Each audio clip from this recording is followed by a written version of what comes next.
Fulton, thanks for joining us today. Can you please tell me about what you did this semester regarding the Slack workspaces and sending direct messages to students? Yeah, my course this term was EDT 180.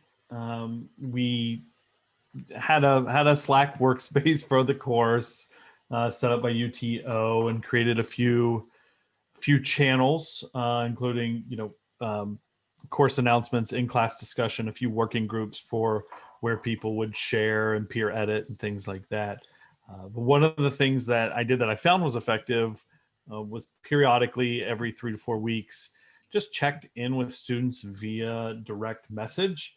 And I would combo that with a message to their Canvas inbox, which goes to their email, but essentially reaching out, checking in on how students were doing in my course, obviously, but in their other courses as well, how they were doing in life.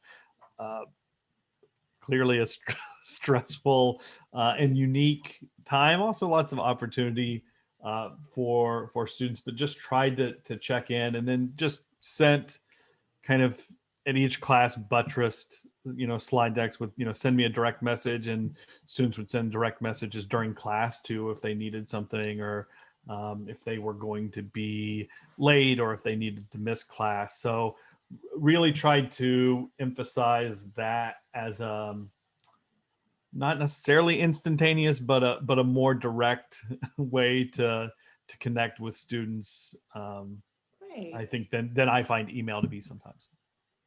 That's great. So what was the student response to this strategy?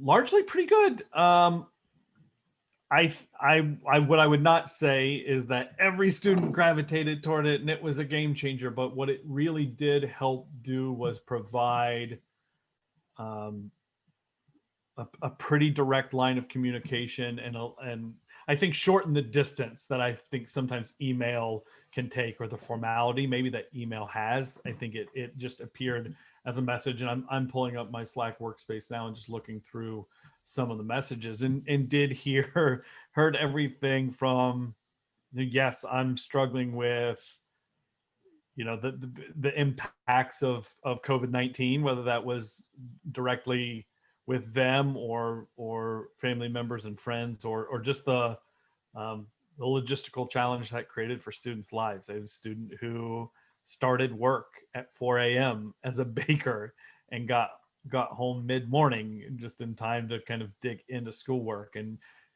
students shared those kinds of things and pieces that, just because we were doing the course via ASU Sync, we wouldn't have had some of that. I wouldn't have had some of that access outside of some direct way to create the one-on-one relationship. Great. Well, thank you for sharing that strategy with us today. Well, you're welcome.